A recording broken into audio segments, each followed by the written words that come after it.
some understanding in which like men had stuffed up, that's okay. Yeah? Perfect. Interesting character. Verses 21 to 24.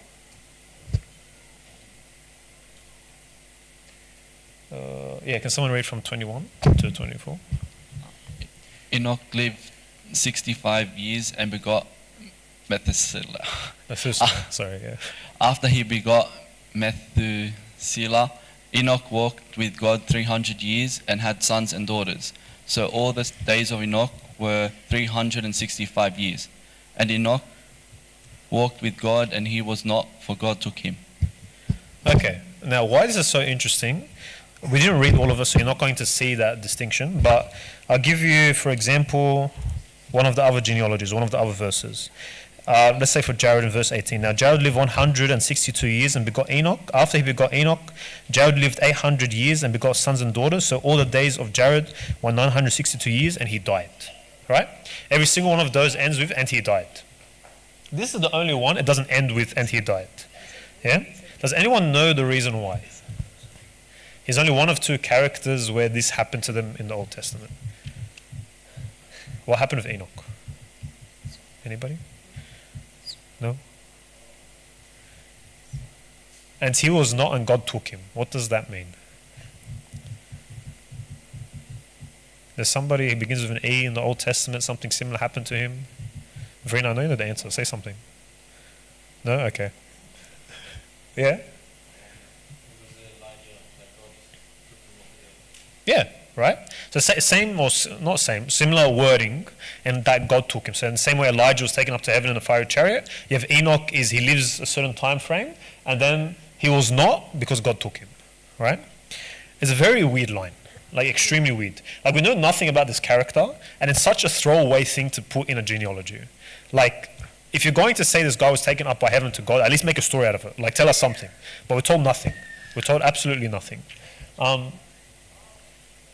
But what's a very important line? Oh, sorry. I hope so. I want to know why. Like, I want to know what happened here. But like everyone, there's a consistent. There might be some people deviate from it, but most fathers will agree that same thing happened to him as it did to Elijah. But some argue, and they're very fringe. They argue very random things. But the main line is that he was also taken up to heaven in the same way Elijah was.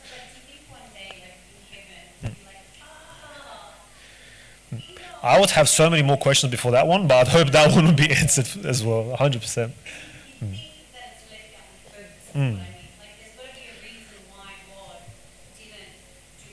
Yeah.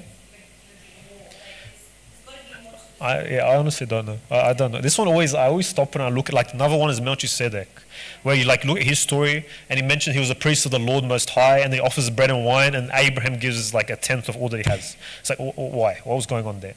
I don't know. Like there's certain lines there in the Old Testament especially where I have no clue and I'm just like, I need to ask if I make it there one day, God willing. But the important bit to realize there is the line he walked with God, right? In this whole genealogy, of course we didn't read the whole thing so you won't see it, but there's not another person where it said that about them. Not a single other person. And he walked with God. So it's interesting. It's very interesting. And I think the contemplation we can take away from this is if we walk with God, even if it is a throwaway line in the Old Testament, we will be remembered in some way. If it's not remembered by men, if it's not remembered by people, it will be remembered by God. Right? In the same way that Enoch was remembered by God and was taken up by him. Like, yes, we don't know much about him, but the only thing that really mattered for Enoch was that he was with God. And I think for us, that's important. Like, sometimes we want a name, we want Soma, we want, like, I want to be Dr. Musharraf Min, I want to be this. No. What the title I should be looking for is, did I walk with God or not? Does God recognize me as someone who walked with him? And I think it's an interesting contemplation we can take out of it. I would love to know the story, but at least we can get that out of it. Okay. Another interesting character. This is actually a bit of Bible trivia. I think it's verse 25. If you ever get asked this question, who was the longest lived person in the whole Bible? It's this guy. Okay. Can someone just read it out quickly? 25 to 27. Methuselah lived 187 years and begot Lamech. after he begot Lamech, Methuselah lived 782 years and had sons and daughters. So all the days of Methuselah were 969 years, and he died. Perfect. So yeah, he longest lived 969 years. Yeah. Sorry. Do you know where he's actually mentioned in the liturgical service? It's only. I'll give you a hint. It's only on a special occasion when a certain person comes to the church. Yeah? Akachi, yeah. Well, what's that? Explain it. Explain it, Anthony.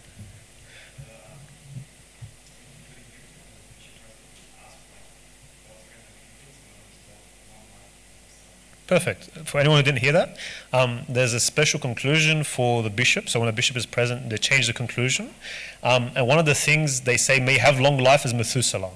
Like, pretty much with the Dalla, the bishop shoya. But it's the same idea, have long life as Methuselah, because he's the longest lived in the whole Bible.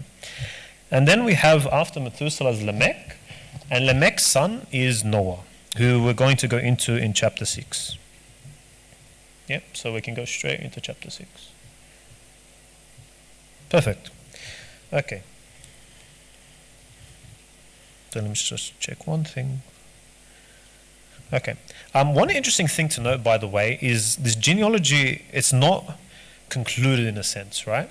Like, you have all these names are mentioned, and then, oh, sorry, Anthony, I might have to go back. But in verse 32, it's concluding it's continuing the genealogy, saying, and Noah was 500 years old, and he begot Shem, Ham, and Japheth, right? And all of a sudden, everything seems to slow down. Like in this one chapter, we went through 2,000 years of history just like that, like not mentioning anything. And all of a sudden, we get to Noah, and the thing just slows down completely, right? And chapter 6 and the whole story of Noah actually is sort of just slotted into this genealogy. It's not like a separate thing. It's literally continuing the story, but it's almost as if, I don't want to say it like this, but the rest of these guys weren't important, and Noah is the next like important figure after Adam, right? So it goes in and hones in on Noah's story. Sorry, you can go back to chapter 6. Thanks, Mark. Okay. May someone please read verses 1 to 4 of chapter 6. Now when it came to pass, when men began to multiply on the face of the earth, and daughters were born to them, that the sons of God saw the daughters of men, that they were beautiful, and took wives for themselves of all whom they chose. And the Lord said, My spirit shall not strive with man forever, for he is indeed flesh, yet his days shall be 120 years. There were giants on the earth in those days, and so afterward when the sons of God came into the daughters of men, and they bore children to them, those were the mighty men, who were of old men of renown. Okay, perfect. What's happened there? Someone just give me like a quick summary recap, anything. What's happened? I just want to see if you guys are concentrating, by the way. I do this to be annoying. Someone just say something, anything. No?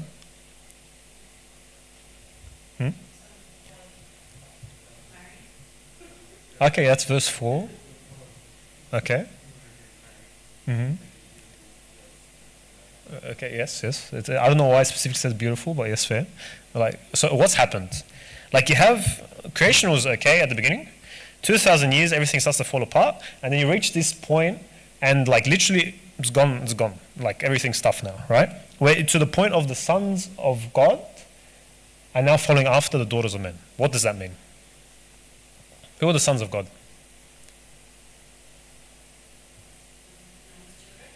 Yeah, okay, perfect. Sons of God are the children of Noah, the children of Adam, yeah? And then the daughters of men are who? Randoms? This actually might be a confusing verse, by the way. It's not, let me put it like this. After Adam and Eve leave the Garden of Eden, yeah? Does anyone clock that there seems to be other people on the earth other than Adam and Eve at the time? No? Genesis actually never addresses it, by the way. But after they leave the garden, it actually seems like, because you know Cain kills Abel, right? And then Cain is afraid of the other people killing him. Who are these other people? Who are these other people? Like, where do these people come from? Like, if Adam and Eve were the first people in creation, who are these other people who Cain is afraid of if Cain and Abel are the only kids of Adam and Eve? Right? So there's something interesting going on here, by the way. which is why this might seem a bit confusing. But it's this idea the sons of God were the line of Adam, right? And the sons of men were these other people, these other nations surrounding them who were corrupting them. Yeah? Who were corrupting and were going to corrupt them. Yeah? And you see that the sons of God have gone so far as to marry outside and marry people they know are not good. Right? To marry people they know are not good.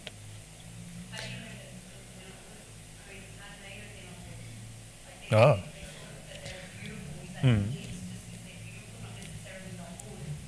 Let me put it like this. The reason why I say not good is not necessarily the character of the people, the character of the sons of men, but the character of the sons of God. Because what are they looking for? But what kind of beauty? Outward beauty, right? Like very vain. They're not looking at like what's a son of God called to do? Called to look at the heart, right? And then they automatically have gone for, oh yeah, these sons of men are beautiful, I'm just going to go for them and khalas, whatever the consequences are the consequences. And the reason we can tell they are bad is why? What happens later on? If you go into the story of Noah, what happens? It's chaos, absolute chaos. Like God only decides to save Noah and his very close relatives because the rest of them are stuffed, right? Yeah. Yep. Mm-hmm. Interesting question. We don't really have an answer to it, and that's why it's such an interesting thing that is mentioned, right? You probably your follow-up question is, aren't Adam and Eve meant to be the first people, and isn't the story of creation about the start of everything?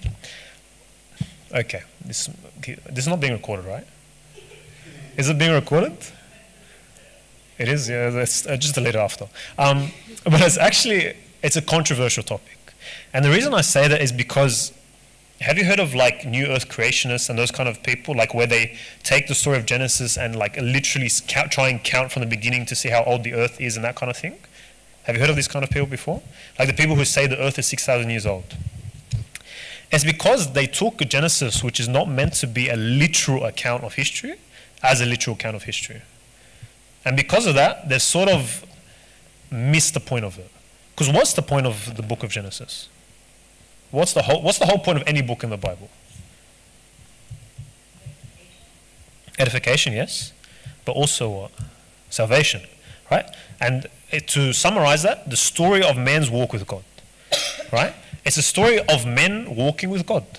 Now, there are probably 50 different ways we can think about this, and honestly, in terms of like how people will view, like try and put evolution to Christianity, that kind of thing, and how you can flesh the two together, there's probably a billion different contemplations. The important thing I want us to try and remember is that the book of Genesis is talking about how man walked with God and how God responded to man's fall, right? Specifics as in terms of, is this literally the first person to have ever been created? It's not as important, which might sound very controversial, might be a new thing to all of you. Because the name Adam, what does the name Adam actually mean, by the way? Does anyone know what it means? No. It just means men, right? It just means men. So, and it's actually very interesting because if you look at Genesis, and by this complete sidetrack, if you look at the book of Genesis, when they talk about a man shall leave his mother and father, you know that part? Before that, Adam is actually not like referred to as a pronoun. He's not referred to as like Adam in the capital A. It's just Adam, like man, right? It's not till after that verse where it talks about a man shall leave his mother and father, and then when Eve is created, that he finally has capital A Adam.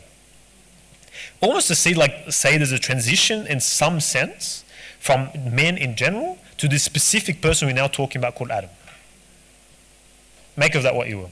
And it might be very, like you might not have heard before, might sound very controversial, might get kicked out of the church, it's okay. Because the book of Genesis is specifically about man's relationship with God and God's relationship with man. And how man stuffed up and broke that relationship. Who was around, when, what, it's not the point. Yeah.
It is, yeah.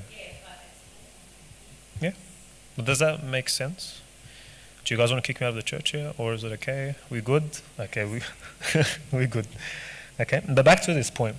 So the sons of God were looking for the wrong thing, right? They're looking for the wrong thing. They weren't after the eyes of God. They weren't looking at the way God sees, right? At my church, at my home church, we're actually going through 2 Samuel at the moment, and we're looking at the character of David. And honestly, there's a lot to the character of David that I took for granted, and it wasn't until we did this Bible study that I started noticing it. But it's this idea of David, when God says David is a man after my own heart, why does he say that? Why does he say that? Because David looks at people the way God looks at people, right? In the same way God looked at David and chose him over his brothers who were both more handsome and tall than he was and were bigger and looked more fitting to be king, and God chose the heart of David, David also had those eyes, where he looked after the heart he looked for the heart of God in people. He looked for the goodness in people, not the outward appearance that wasn't important to him.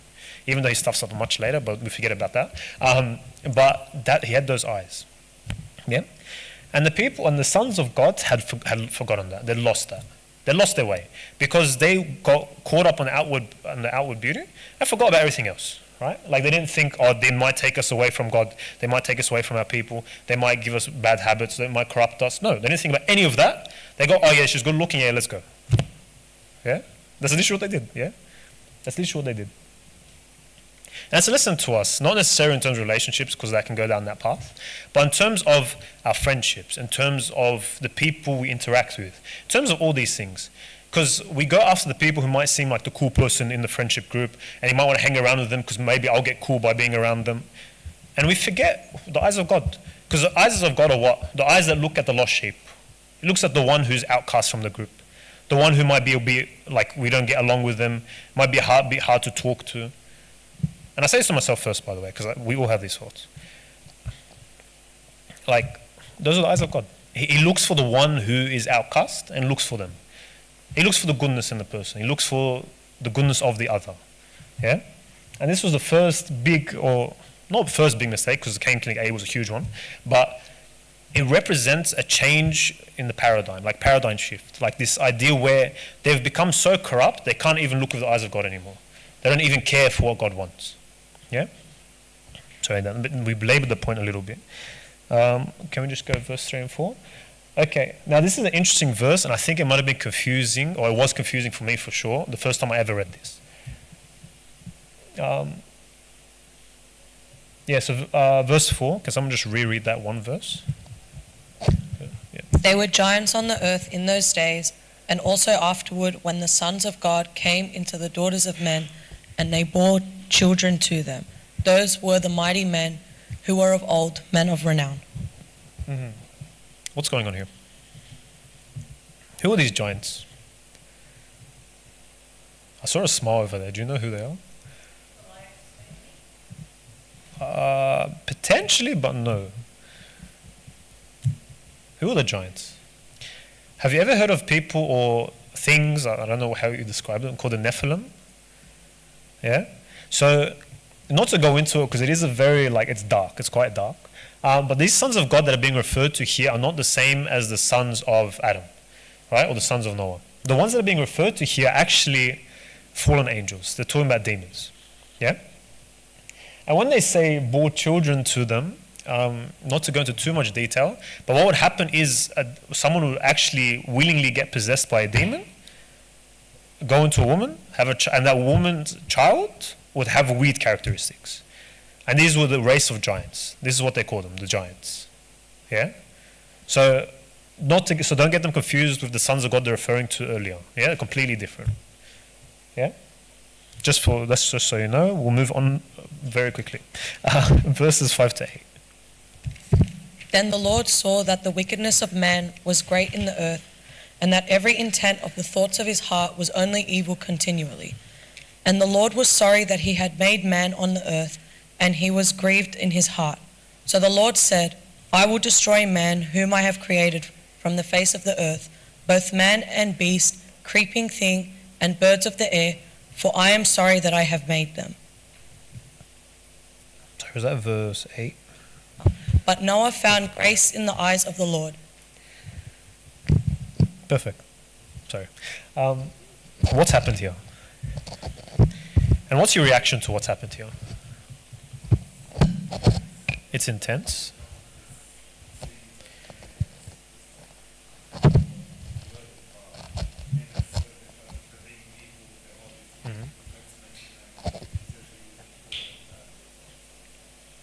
Very strong words, right? Like imagine God creating and saying he regrets making men. That's scary. Like actually quite scary. And it brings up the question, why? Like if God, who's almighty, all powerful, knows what man's going to do, and he knows he's going to be grieved because they chose against him, why did he do this in the first place? Like if you're just going to destroy them in the end, what was the point? What was the point? What do we make of this? Firstly, is God's grief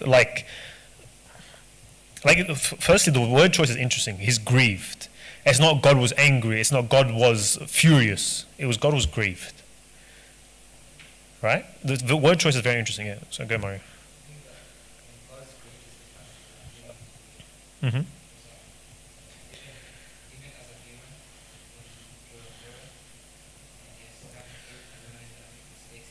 Mm-hmm. Mm-hmm.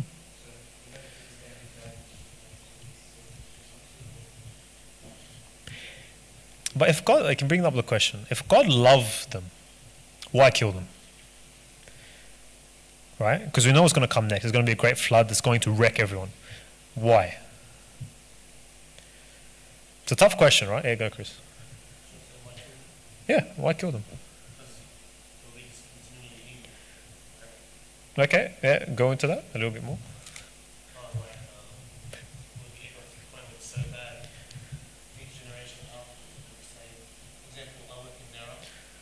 Mm-hmm. And I see every mother have their kid and they're like half dead. And then you look at them and then the kids will be the same, so they keep going over and over. So that's the issue. Okay. Yes. Yeah, go. Sorry. Yeah, which sounds crazy, right? Like, this is going to be very controversial, not controversial, but it's going to sound like a very weird answer. But it's a mercy. It's a mercy of God that before things could go like completely stuffed and there's no hope out of it, he does this. And what's important is the way he does this, right? Because does God go in furious and just say, yeah, all of you get out of here, I've had enough? No. He's grieved. Even though he knew men would choose this, by the way. Even though he knew men would choose against him and would choose to fall and all of this, right? It still grieves him that they chose, right? There's this thing that comes back a few times during the Exodus story. And it said to Moses and said to Joshua, and where God says, I put before you today life and death. I wish, like it's God saying, I wish you choose life, but death is before you. Like to say, I want you to choose life. From the beginning, it was my intention you chose life, but you didn't. And you chose death. So with these people, what God is trying to do is not simply like just take out his anger and say, I've had enough of all of you. It's God turning around and saying, there's no way I can save you with the state you were in. Right? Ultimately, God's plan is what? Salvation. Yeah? Have you ever heard of like the idea of the Israelite being like this one family tree, this one bloodline that God was protecting so he can come from them? Yeah? Have you ever heard that before? God was trying to protect this one line who actually, even a little bit, even though they stuffed up multiple times, they still knew God and they still wanted to follow God in some sense. He was trying to protect this one line so that he could ultimately save them. So, yes, if we look at the story just as it is, it's a very like sad story. It's a very like God killing people, why? Yeah? God causing people to die, why? But if you look at it holistically as a story of salvation, it's almost necessary God does this, otherwise there was no hope. Otherwise nothing could be done. So God actually turns around to the family of Noah, who's the one righteous family, and chooses them to say, guys, please reset this because I need to save you. And the way it is, it's not happening. Right? And God, in some sense, does this with us every day. Right? Where constantly, like, God wants us to choose him, but what do? We don't choose him. We definitely don't choose Him. We choose our time with our friends. We choose whatever makes me feel good, our desires, our lusts. We choose all these things over God, constantly. And has God ever turned us away? No. Right? The plan of salvation is now here. Christ now came and died and resurrected for us. The plan of salvation is now here. And you see, with the plan of salvation, God is merciful to the utmost, right? To the utmost. Like, how many times have we promised God, I will not do this sin again? How many times have we promised God, I will go to church every week and I'll love you? How many times have we promised God, I'll pray every night, and not done it? And not done it. And yet, He still turns to us in mercy. Like this, you can't go low enough that God will not meet you there. It's not possible for you to go so far that God will not meet you there. Yeah. Okay, perfect. Verses 9 to 12, please. This is the genealogy of Noah. Noah was a just man, perfect in his generations. Noah walked with God. And Noah begot 3 sons, Shem, Ham, and Japheth. The earth also was corrupt before God, and the earth was filled with violence. So God looked upon the earth, and indeed it was corrupt, for all flesh had corrupted their way on the earth. Perfect. There's a very interesting line there, and we pointed out earlier. What is said about Noah that's only said about one other person so far? Walked with God, yeah? Those are the same words used for Enoch, yeah? Those words are applied to Noah. He walked with God. Question. If Noah walked with God, and he was good, he was a good guy, why did God take Enoch but leave Noah? Why?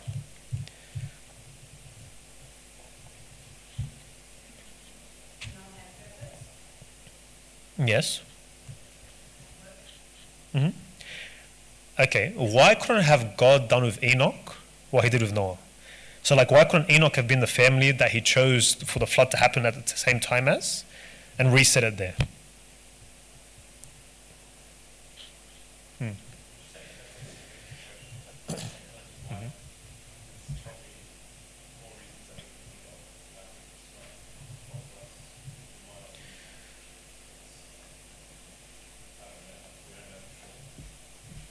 Perfect answer, right?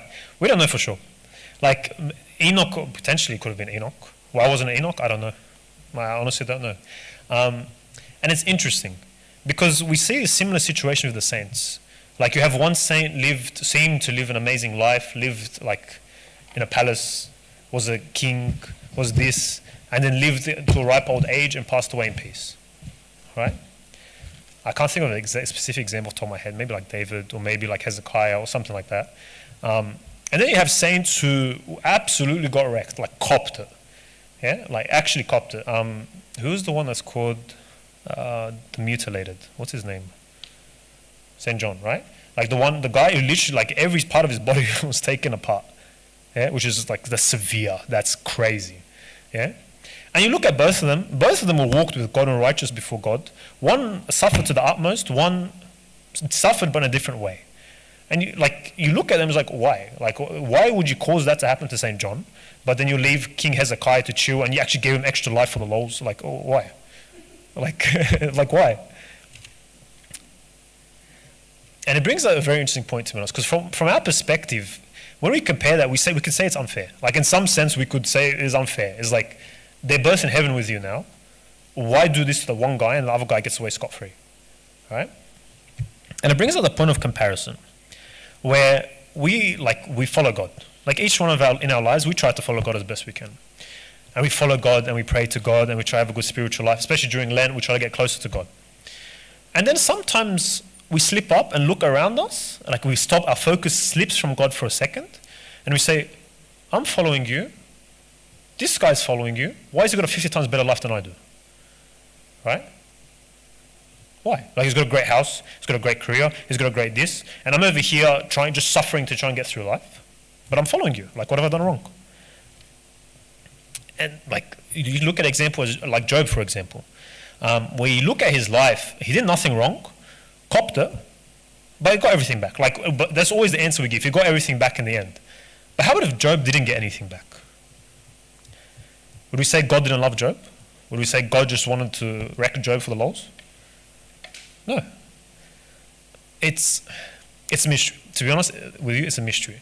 Like when you look and you see different people who follow God, the outcome of it, completely different. And we always, like you see an awe saying, why you let this happen to the one, not the other? Right? Everyone's given something different. And it's an important lesson for us to take that we do not compare. Do not compare.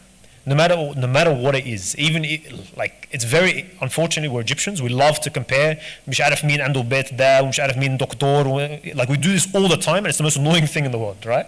Because it steals all joy, right? It steals all joy. It makes it impossible for you to turn to God and say, "I love you, Lord." When you look to the guy beside you, you're saying, "But he's got better stuff. Why?" Right? The second you do that, you've lost it. Like you've lost your ability to focus on God alone. It was actually, it was very interesting when like I looked at it and it was like, they both walked before you, Lord. One was taken away before any problems could come, and the other one had to deal with all this stuff. Because after the flood, by the way, like Noah cops it a little bit. Like things don't actually go to the straight and narrow. Like there's a lot of stuff that goes wrong as well. So it's like, why? Who knows? God knows. And legitimately that is the answer. For each one, God gives a certain problem, a certain situation for a reason. And we can't turn and go God and say, like, why? Because it is not for us. It is not for us to judge. Sorry, go.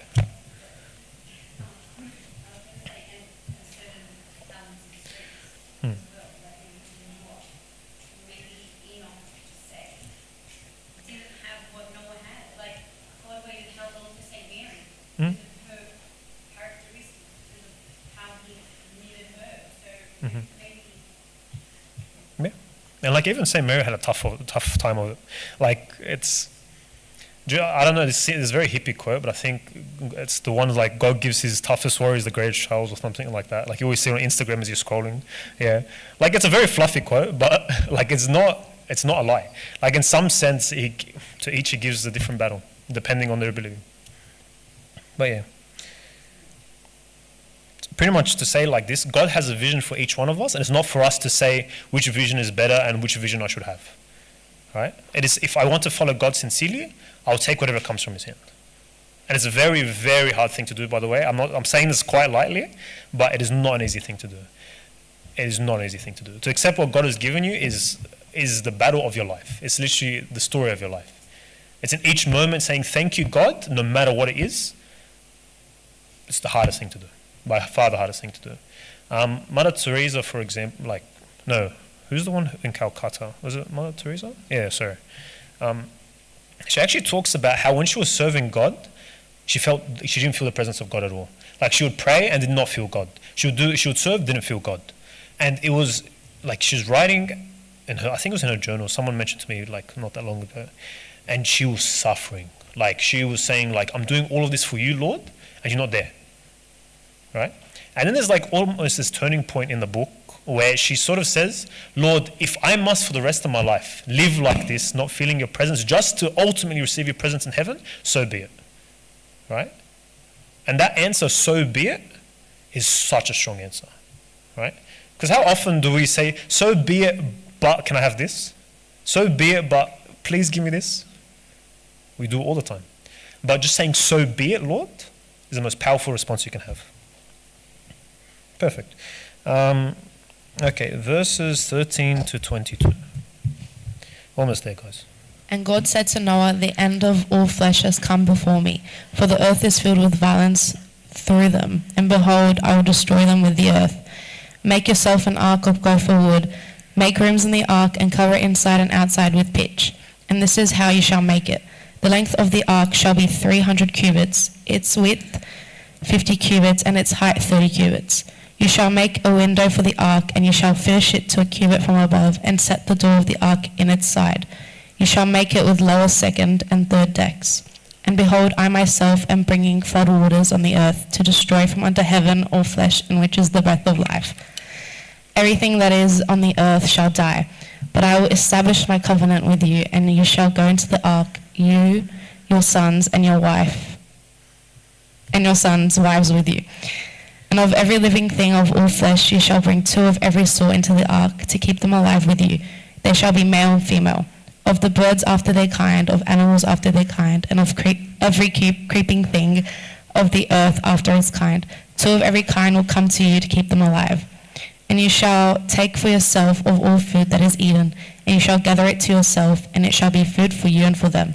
Thus Noah did according to all that God commanded him, so he did. Awesome. So we've probably read this like a million times in Sunday school. What are some of the contemplations on the ark? What are some of the contemplations on these passages that you might have heard? Hit me with random stuff, anything. What's the ark represent? The church, okay, that's one of them. What else? God's protection. What else? Okay, what does it represent that the ark was on the water and it went through the water and came out on the other side, everyone alive? What does that represent? What happens with water in our church when you're very young? Baptism, right? Like it's a sign of baptism. What else? What else does Noah's ark represent? Salvation. Perfect. Actually, interesting question. What are the different shapes we use for our churches? Circle. What's the circle represent? Christ is never ending. He is the beginning, he is the end. Perfect. Eternal. What's the other one? Cross. Okay. I think that one's self-explanatory, yeah? What's triangle? No, so there was 3. Yeah, okay. Perfect, right? So we mentioned it earlier. Yeah, sorry. Sorry, I didn't mean to sound like that. Right? So the 3 are what? An arc, a cross, a circle. Right? Why? Also, it should be fairly what does the ark do for Noah's family, and what does the church do for us? Saves us. Perfect. Like it's a harbor of I put it like this: a harbor of salvation in the midst of a world that is absolutely stuffed. In the same way that it happened with Noah, right? Like where the ark was the salvation out of the problems of the time. Yeah, which we explained before. There's a billion contemplations, by the way. When I looked into it, and some of them, like you read it and you're just like, nah, like that does not make any sense. Like one, for example, which one was the 300? Wait. One of the measurements is 300, if I recall. Sorry, I can't find it. Verse 15. Thus you shall make the ark 300 cubits in length, right? 50 cubits in breadth and 30 cubits in height. Every single one of those measurements, by the way, there was a contemplation. Like one of them was like the 3 times 100 is 300. 3 for the Trinity and 100 because the number of completion, of perfection. Like many contemplations. Saint Cyril, I think, talks about how the ratio of the measurements of the ark is in similar ratio to the cross. Like you look at this and it's like how? Like how are they making these connections?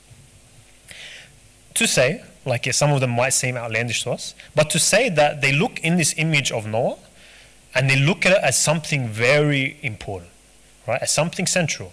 Because it's a theme that comes up again in the cross. It comes out through all of the Old and New Testament, right?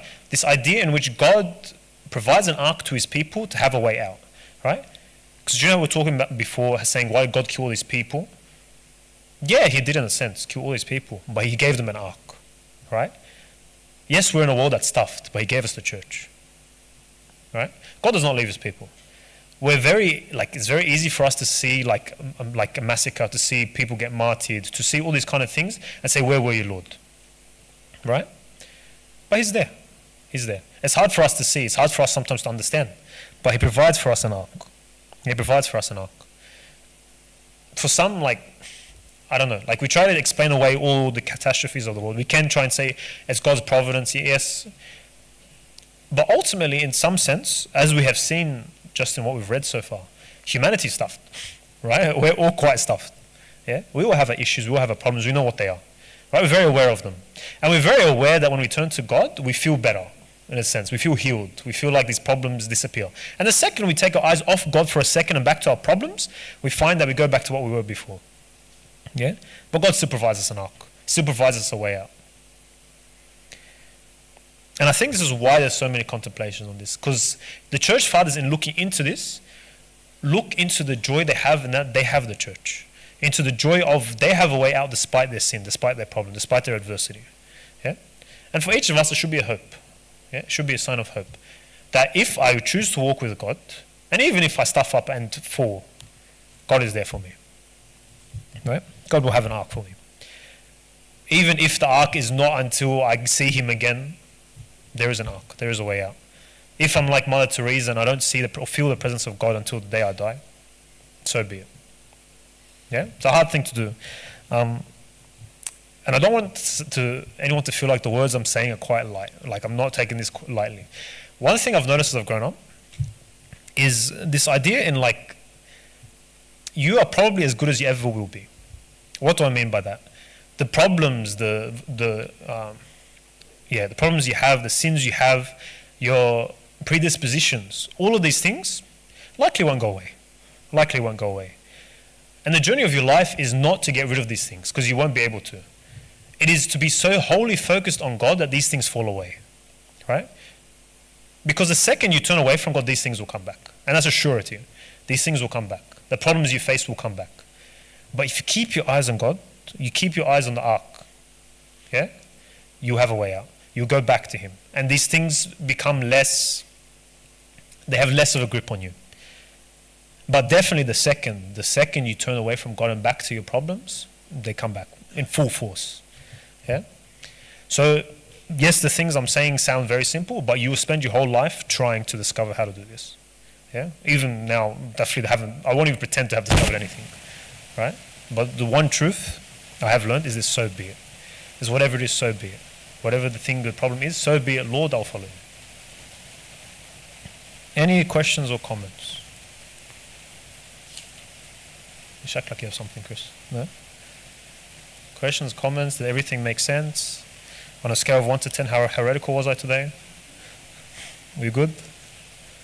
Okay, glory to God forevermore. Amen.